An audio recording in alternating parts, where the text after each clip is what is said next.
From LinkedIn News, I'm Leah Smart, host of Everyday Better, an award-winning podcast dedicated to personal development. Join me every week for captivating stories and research to find more fulfillment in your work and personal life. Listen to Everyday Better on the LinkedIn Podcast Network, Apple Podcasts, or wherever you get your podcasts. The HP AI PC breaks language barriers instantly by translating up to 44 languages in real time, powered by the Intel Core Ultra processor. With the right tools, work doesn't have to feel like work. Learn more at hp.com/AI PC. Hey, I'm Kwame Christian, and you are about to step into the world of Negotiate Anything, the #1 negotiation podcast in the world, where we teach you how to make difficult conversations easier while getting more of what you want in the process. Each episode is packed with practical tips and strategies from the experts. We delve into negotiation, conflict resolution, and leadership skills that are crucial in both business and in life. Whether you're closing a deal, managing a team, or navigating personal relationships, Negotiate Anything provides you with the tools you need to succeed. Our conversations are real, relatable, and most importantly, rooted in practicality. So if you're ready to transform your conversations and elevate your negotiation skills, join me on Negotiate Anything. Subscribe and listen on Apple Podcasts, Spotify, or wherever you love to listen. Let's make every conversation a winning negotiation. Michiel, thanks for joining us today. Thank you, Kwame. It's nice to be here. Yes, it's great to have you, my friend. So how about you get us started by telling us a little bit about yourself and what you do? Yeah, of course. So I'm Michiel, and from my name, you can hear I am super Dutch, living in the Netherlands. And I work at Google, where I'm the head of trading and commercialization for the Northern Europe region. So Netherlands and the Scandinavian countries. Basically, the countries where it always rains. That's my territory. And my experiences before that, I've always worked at media agencies, negotiating deals there. So that's basically who I am and my experience. I love it. And so when you say head of trading and commercialization, what does that entail? So it means that I look after basically the commercial interests of our business planning, making sure that we do we close deals with advertisers and with agencies. Bringing the best value to Google, obviously. I do that for that Northern Europe region. And that commercialization part is more strategic way, just to see that, how can we bring value to the table whenever we negotiate, or whenever, the people in my sales organization negotiate, that goes beyond that kind of financial transaction. So what's all that non-financial value? And it's not always easy to identify. And that's why I'm really trying to focus on packaging it, helping them to bring it to clients. That's kind of what my role entails. And it's really exciting to do. Yeah. And we have to say too, because I think a lot of times people would say, all right, the reason why we had him on the podcast is because he works at Google and he has this really fancy title and he's negotiating deals all the time. But you have a really interesting background, your military background. Can you tell the listeners about that too? Yeah, sure. No, I mean, the longer the title, the fancier, right? So I went for the really long one. It's that's actually true. It's one. My first real job was in the Royal Dutch Army. When I was 17, didn't have much of education, didn't really know what to do, and I was also not the best student, to be honest. And so I needed a little bit of authority in my life, basically. Now, and I joined the army because it seemed like a great opportunity, a lot of adventure. And I mean, I was 17, so, little did I know. And I stayed there, did it for over 3.5 years. And went on a mission a peacekeeping mission to Bosnia. So that was in 2004, already a long time. Yeah. That is great. All right, everybody, this is great. So now we know Michiel, this is great because we're going to touch on a little bit of each of the identities that he shared. So we're going to talk about the traditional business negotiation with his time at Google and before, but we're also going to talk about a really unique negotiation that he's doing within Google that touches on his military background too. And so the theme for today is why deals fail. And when we think about why negotiations fail, as we go through that and learn more about it, we'll also be able to kind of reverse engineer this and figure out what makes deals succeed. So this is cool because after 600 episodes now, I've never had an episode on this, which is insane. so I'm glad you're here to right the ship here. So when you think about the reasons why deals fail, what comes to mind for you?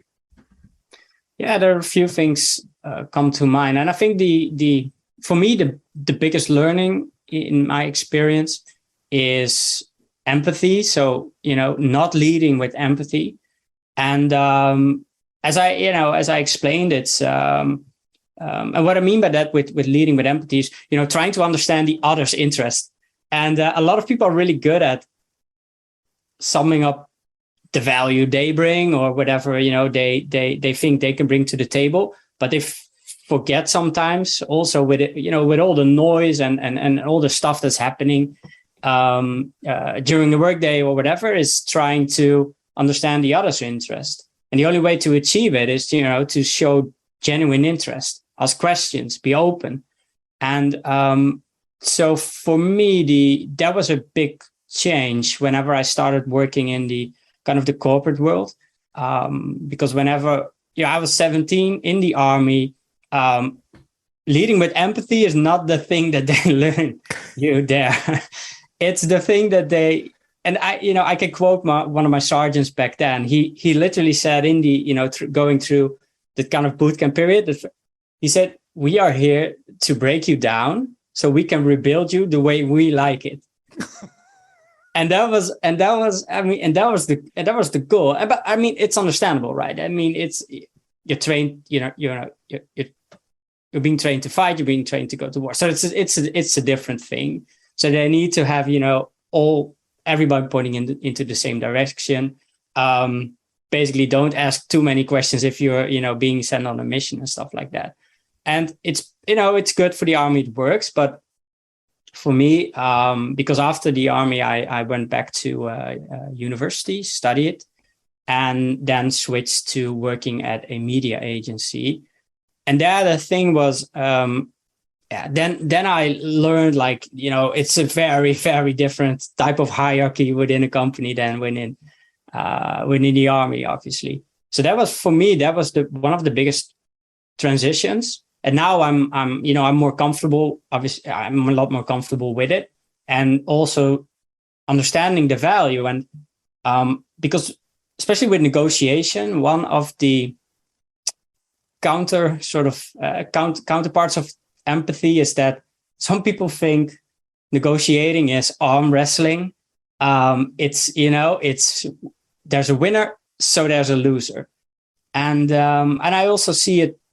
I thought it in the beginning when I just started negotiating, but I also see it with some junior salespeople in my organization, and it's always that picture. And I think if you even kind of Google negotiating, you'll probably see a picture like that. So, and then to switch to more of an empathy thing, it's not being weak. You're still a strong negotiator, but you're there to really understand your counterpart's value so you can use it. Hello, my friends. Before we get back to today's episode, I want to ask you a question.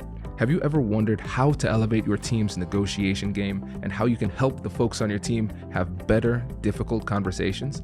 At the American Negotiation Institute, we offer transformative keynotes and workshops tailored to empower professionals with top-tier negotiation and conflict resolution skills. Whether it's a keynote for your next event or hands-on training for your team, we've got you covered. Don't just negotiate. Master the art with the American Negotiation Institute. Click the link in the description to find out more. Elevate, negotiate, and succeed.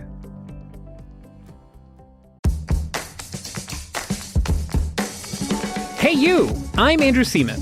Do you want a new job? Or do you want to move forward in your career? Well, you should listen to my weekly show called Get Hired with Andrew Seaman.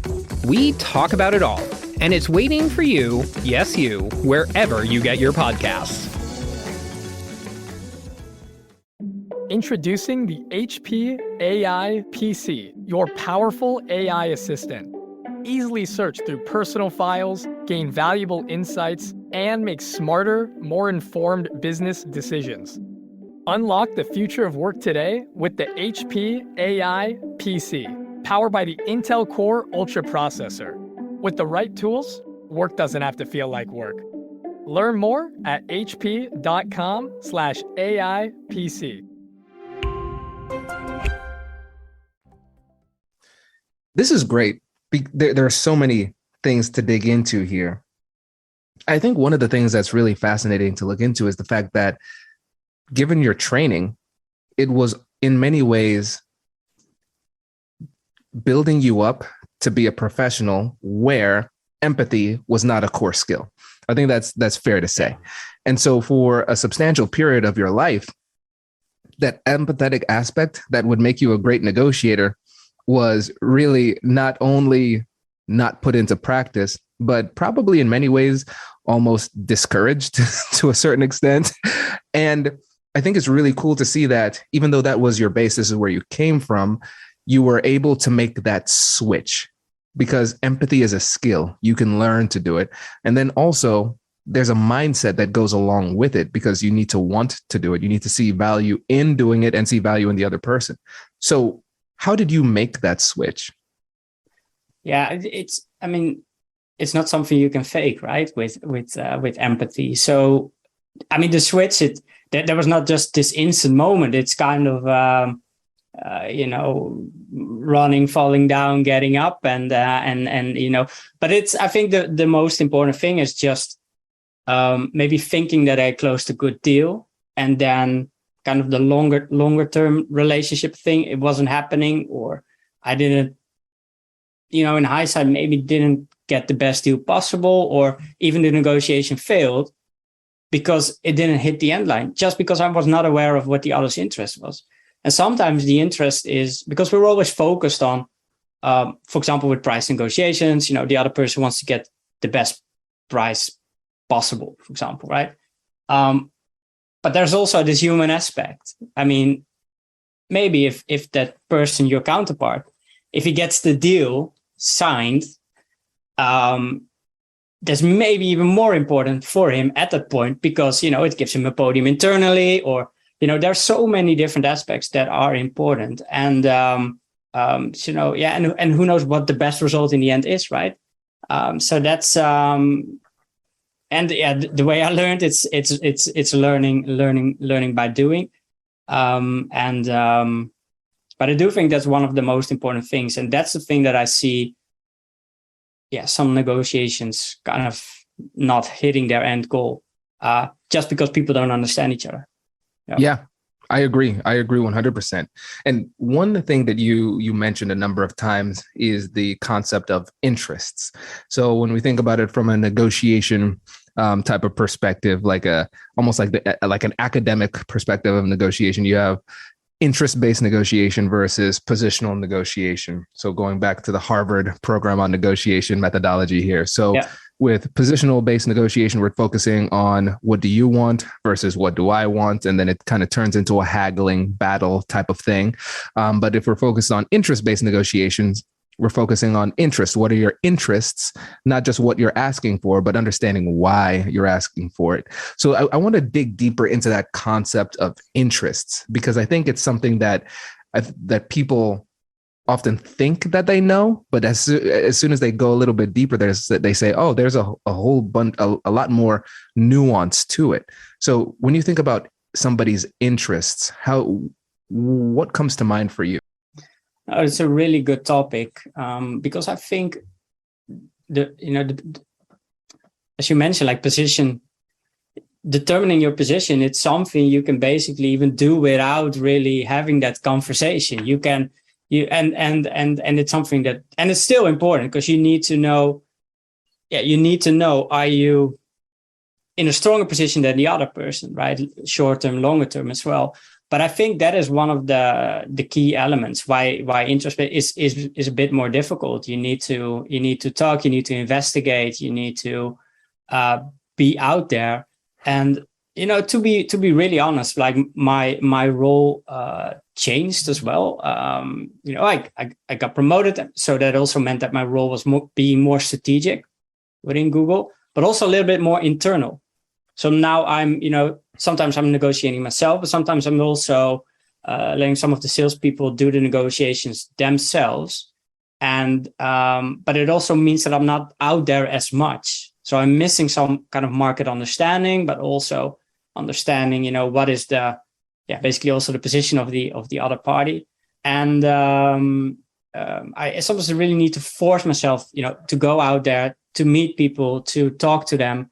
And that's also, we had 3 reasons. So kind of reason number 2 is also not taking relationship building seriously. It's a people business. It's a human business. Even in a high-tech company like where I work, it's still very, very much, the culture is still very, very much focused on the personal aspect. But I understand your question. And I think, I think also the difficulties, there's not a straightforward answer on it. You need to really investigate and dig deep, and that takes time and effort. Yeah. Yes. Oh, I love this. You're spot on, right? Because once you start thinking about what is an interest and what does it mean in this context, it's like it gets really deep, really fast. And that's what's so fascinating about it. One of the things that you said that was really interesting was that the interest-based negotiation approach is more difficult, right? And you're so right. Another thing you said was sometimes you have to force yourself to meet people and then have the conversation and dig deeper. Because here's the thing, especially, let me just give a blanket assumption, which from time to time may or may not be true. Google is a pretty big company. There are few companies that are bigger than Google. And so a lot of times you have a pretty strong position with probably a good amount of leverage. And so you might be in that position where you have the luxury of being able to negotiate poorly and still get a good deal. But what you're doing is you're saying, I want to get the best deal possible. Because like you said, you might have gotten the deal in the past, but then you realize that the relationship broke down the road. Or then you realize, no, I could have gotten a better deal because I did not take the time to empathize. I did not take the time to learn and dig deeply within the interest and truly try to understand. But it takes effort. And that's what makes it so tough. I think that's really, really insightful. Yeah, no, it's definitely, and I think the interesting thing of Google is it is an enormous company, and one of the things they really constantly kind of repeat is also the responsibility that it brings, and it's exactly to your point. It's the things that you do, even though it's a big company, so you're only. We shouldn't make ourselves bigger than we are. So we're all, just an employee within a big company. But still, everything has a responsibility. And it's still one of the things that impresses me is that even though it is a huge company, it still has the ability to kind of really change direction and change course. And that comes with... that's why employees are always asked, be flexible, don't be married to your current position. It can change because we need to adapt the business, and that's something that's why it still interests me to work there. Things constantly change, but it's a really good point. It's a different position that we are in the market. But when I think about deals and the deals that I do, it's, almost all the relationships are longer term. So that's one of the important things, because you never know how the market goes. You never know where it ends up.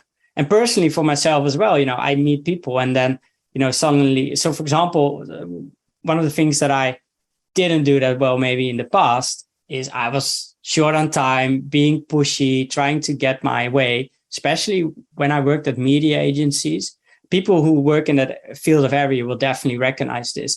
It's a high pressure business. You're kind of in the middleman. You're working for an advertiser, negotiating with big TV broadcasters. So there's a lot of things at stake, but also a lot of different interests.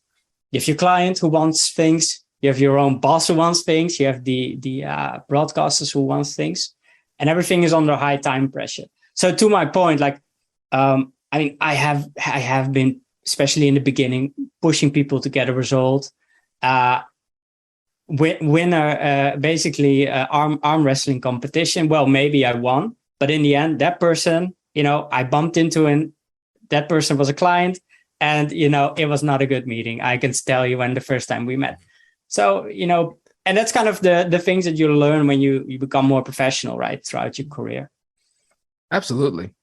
Yeah. And it makes a lot of sense. And again, going back to what we talked about before, it's all about development, because there's going to be something that you learn from going to school. Sometimes you learn from your experience in the Army.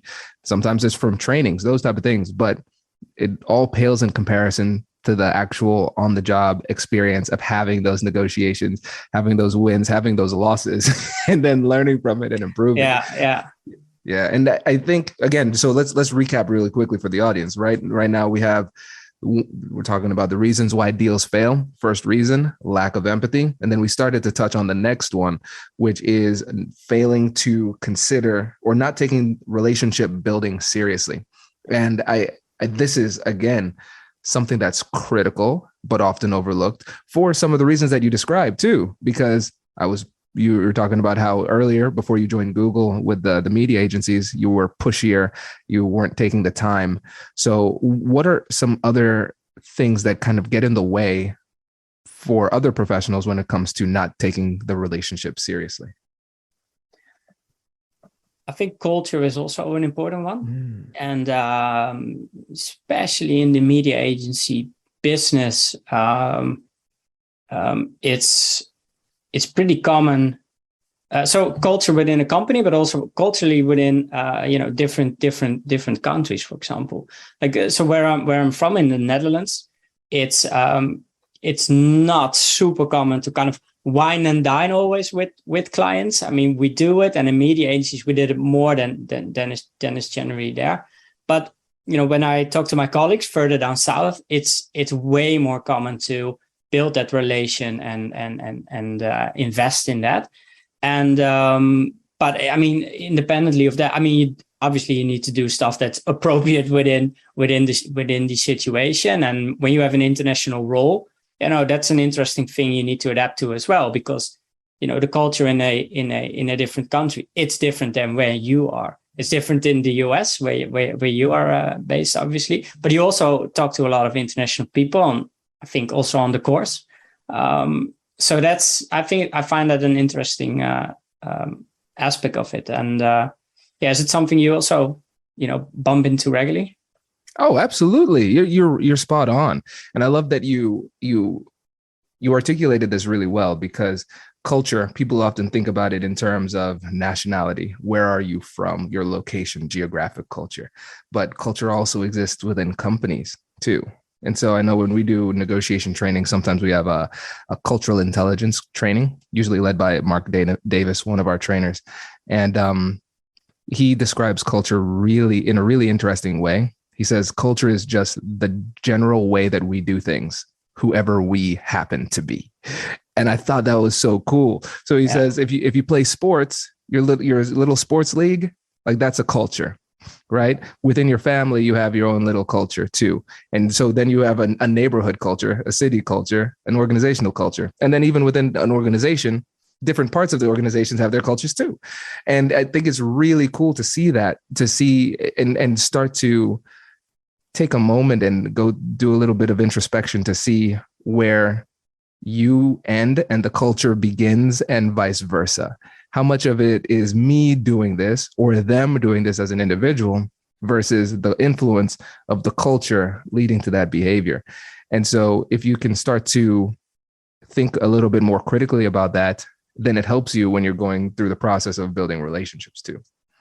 Yeah, that's super interesting. And I like how you build a kind of a training exercise around that, because it's always, these are also kind of the softer skills that we're talking about, right? Not kind of the hardcore sort of academic side, but it's these things for me. It's always kind of eye openers, or it makes sense, but not really doing it, or not structurally doing it. And that's kind of the trick, to go to the back, to your notes, or whatever you get your literature from, and then properly structure that and prepare that conversation. I really like that one.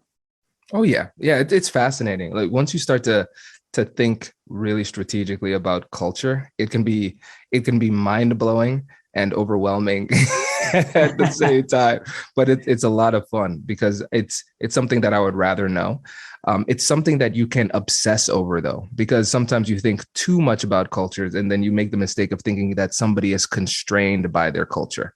So, for instance, it's like, okay, Michiel is from the Netherlands. All Dutch people are like this. Okay, well, no, that's we only eat cheese and it rains all the time. Yeah, exactly. It's like, no, no. You went too far. Right? It's just something you keep in mind that helps you to filter the interaction in a different way. What are some other mistakes that you've seen people make when it comes to not taking the relationship seriously and investing in the right way in the relationship? When it becomes a little bit fake, so when it's only there when the transaction is kind of happening, that is not longer term. And I mean, obviously, we're running a business, so, and we're not trying to become friends, so that's also an important distinction, I guess. But also checking in on people whenever it's not sort of deal season, whenever, after the negotiation, just checking in quickly, but only genuine. Don't force anything. And I mean, not everybody is super compatible. I think that's also an important thing to figure out, especially whenever you work in a team. Sometimes it just doesn't match. Personalities doesn't really match. Try to understand why it doesn't match, and then maybe just put away your ego and put maybe a colleague forward who has a better connection with that person, because in the end it's not about you, it's about getting the job done, or getting the deal done. So and that was secretly my third reason, is getting your ego in check. That's not really having it in check. It's basically recognizing your ego. Like, we all have egos. We all want to, we want to be important. We want to be appreciated, but it's not always your role to play at that point. So, you need, and business-like, you need to understand your mandate. Can you actually say yes at that point at the table? And whenever you work in a big organization, you're never the only one who decides. And I mean, you're a CEO, so maybe you are one of the few people who can actually decide, or there are still other people who kind of have a say. Listen, when things go well, other people have a say. when things are going poorly, Kwame has lost his mind and he's doing things by himself. His ego needs to be in check. So yes. So it could be that way, but I prefer it not to be that way. No, this is really great. And I love the way that you articulated this too, Michiel, because this is the way that you said it is not the way that most people say it, because you said you need to recognize your ego. So when you phrased it that way, why did you choose to phrase it that way? Because you always hear the kind of the phrase, get your ego in check, but I think the first thing is kind of understanding what it is. Like, what are kind of the boundaries? What are you good at? What is really the position that you should be? What is the role? We in the beginning, we talked about fancy titles. I mean, what does your title really mean? What is it?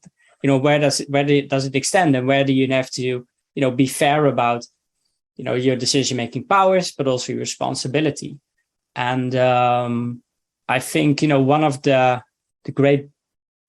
books that I read was from Jocko Willink. I don't know if you recognize the book. Yeah, obviously, extreme ownership, and that one made me really see, how important it is to, what he emphasizes is, you need to take responsibility also beyond what's in your scope, for example.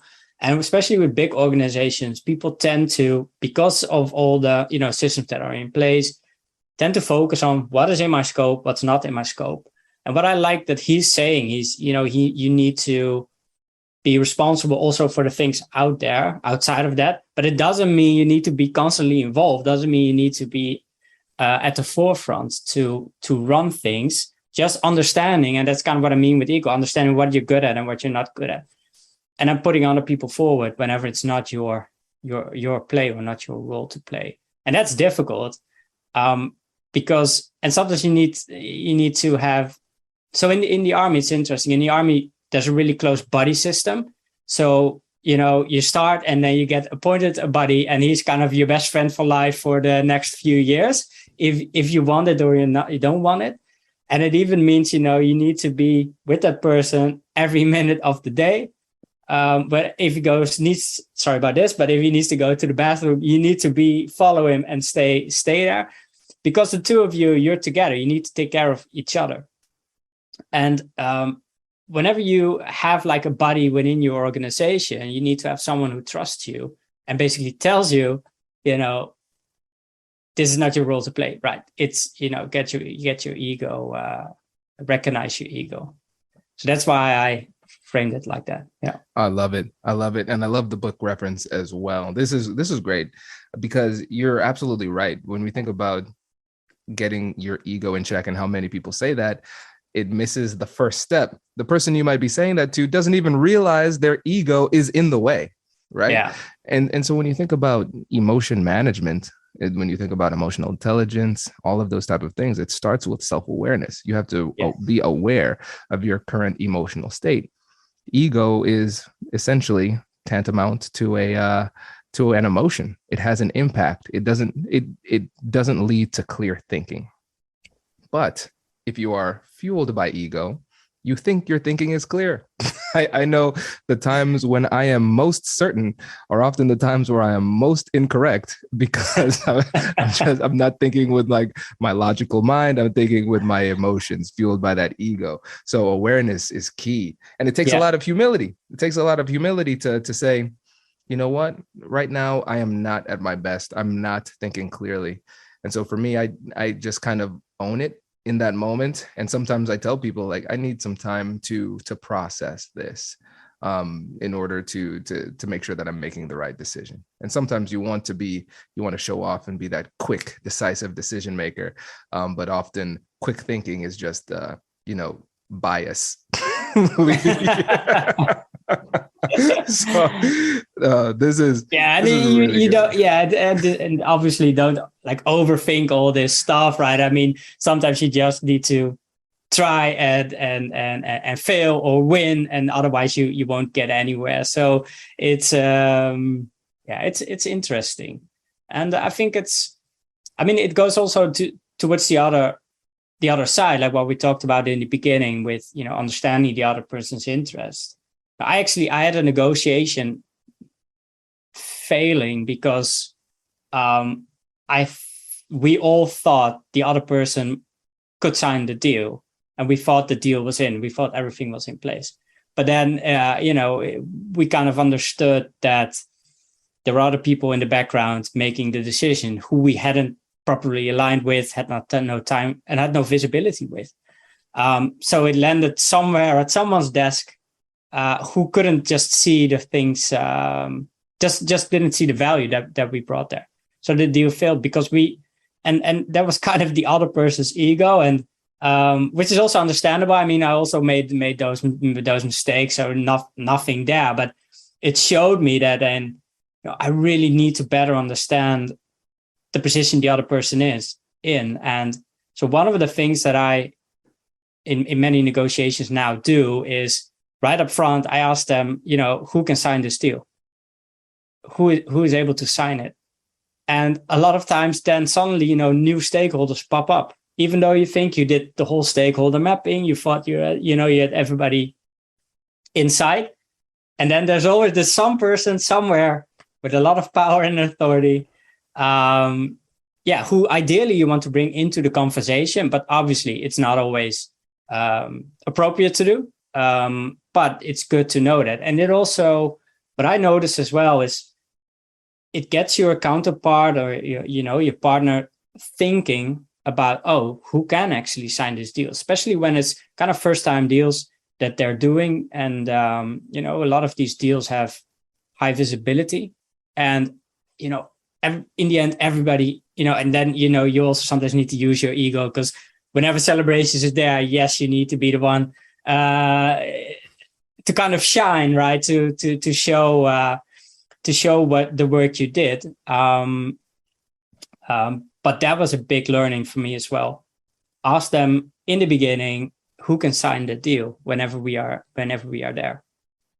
This is great. I love it. And listen, we're coming up on time. This is a longer episode because I'm enjoying myself so much. I have another podcast coming up in 10, so I have a hard stop.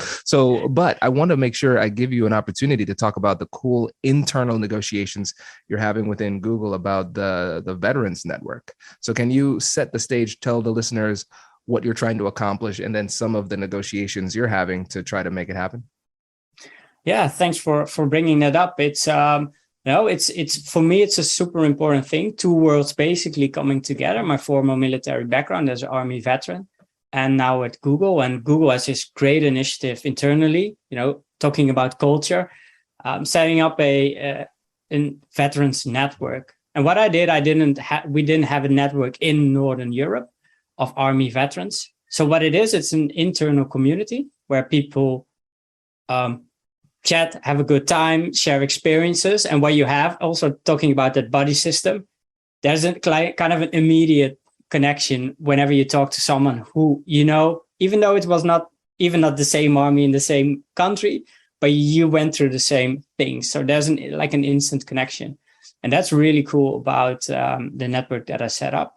And internal negotiations. It's I spend a lot of my time negotiating internally, and for my specific part, I'm responsible for with my team responsible for the Northern Europe region, which is a different region, compared to Americas, within EMEA, even APAC, and everybody's kind of battling, trying to get the best value for their teams for that region.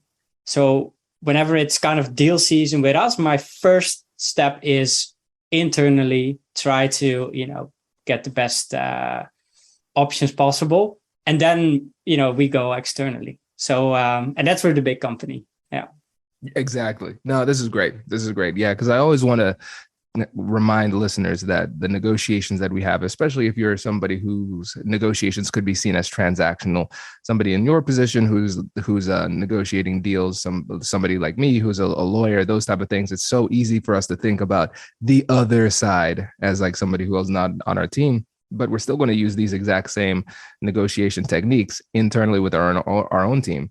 Like, for instance, we train procurement teams a lot, and they say the toughest negotiations are with our business clients. Like, why are they ruining my negotiation, right? And so a lot of our trainings are geared towards those types of negotiations as well. So yeah, it's always important to take the time to realize that you need to take these negotiation skills wherever you happen to be. If you're a person who happens to interact with people, you're negotiating all the time, So this is really great. Michiel, I really appreciate you coming on the show. Before you go, can you let the listeners know how they can get in touch with you? Yes, definitely. Look me up at LinkedIn. My name's still very difficult, so maybe we can put it in the show notes.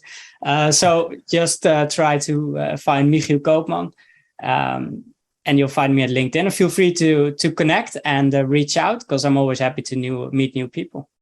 Love it. Thank you so much, my friend. Really appreciate you coming on the show. Thank you. Congratulations, you've just joined an elite club. By listening to a full episode, you're now officially on the Negotiate Anything team. So welcome aboard. What most team members do is they subscribe to the podcast because that allows them to automatically get the latest episodes of the show. The best things in life lie on the other side of difficult conversations. Keep learning, keep practicing, and keep getting better. Your relationships will improve, your career will soar, and you'll have the confidence you need to get the most out of these crucial conversations. Again, thank you for joining the team. We're excited to have you, and I will see you in the next episode. I'll catch you later.